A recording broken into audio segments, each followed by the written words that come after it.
Okay, the first thing we're going to do is to prepare the stainless steel rings by wrapping the outside and base in cling film.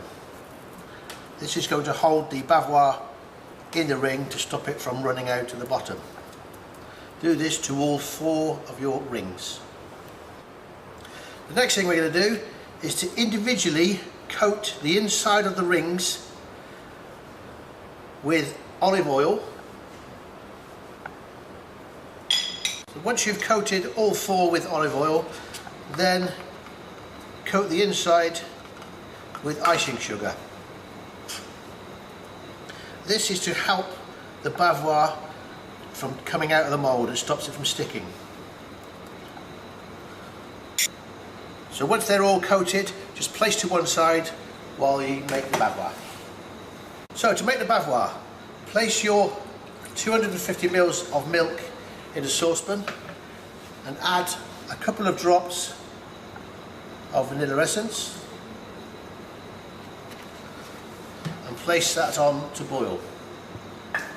In the meantime, in a hand bowl, take your egg yolks and sugar and whisk the two together and keep whisking until they go a creamy white colour.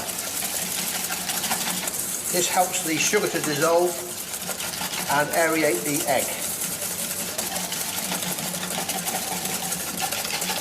Okay, once the milk has boiled,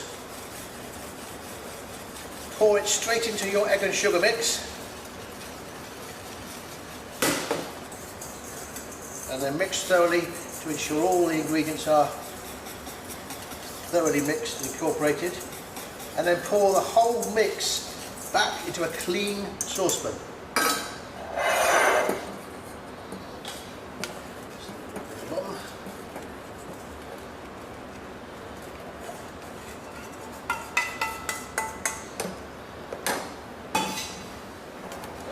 And overheat, we're then going to stir until we get a ribbon consistency or coating the back of a spoon with the custard. Okay, the custard, when cooked out, should part the spoon, as you can see, slowly coming back together. At that stage, you can then get your chocolate buttons and add them to the custard and stir until completely dissolved.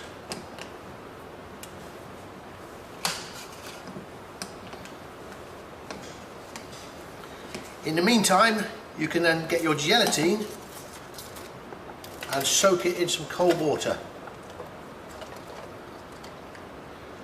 until soft and bloomed. So once the chocolate's thoroughly mixed and there's no sign of any bits or particles of chocolate, you can then add your soaked gelatine. The gelatine is now softened. We squeeze out the excess water, and while the custard is still nice and hot, we gently add the gelatine to the custard and mix thoroughly until it's dissolved. And then before we can go any further with the bavois, we need to cool the custard down to one side. If we try and use it while it's too hot, the mix will separate in the mould, or you end up with like a jelly layer and a chocolate layer. Okay, once the bavois or the chocolate custard is cooled sufficiently, we can add our slightly whipped or lightly whipped cream.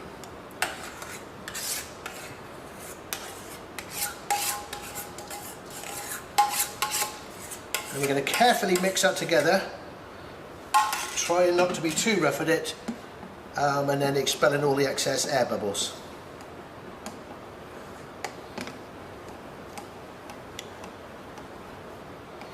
And at this stage then, you've got a few minutes to then get it into your moulds before it will start to set.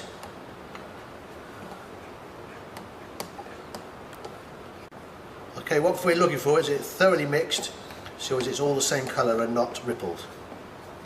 We're now going to place the bavois into those prepared stainless steel rings, but to help us make it easier, I'm going to pour the mix into a jug.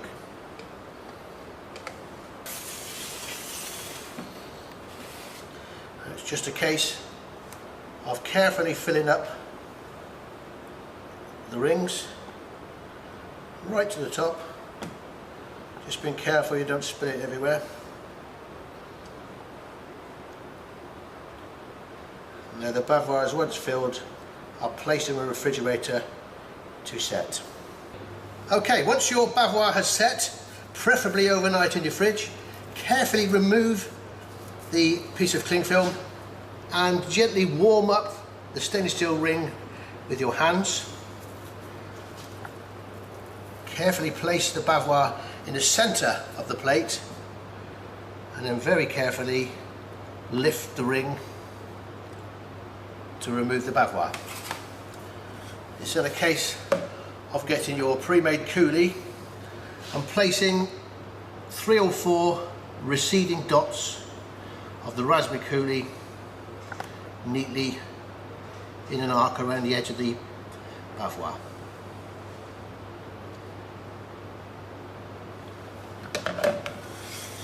And to finish the dessert, we place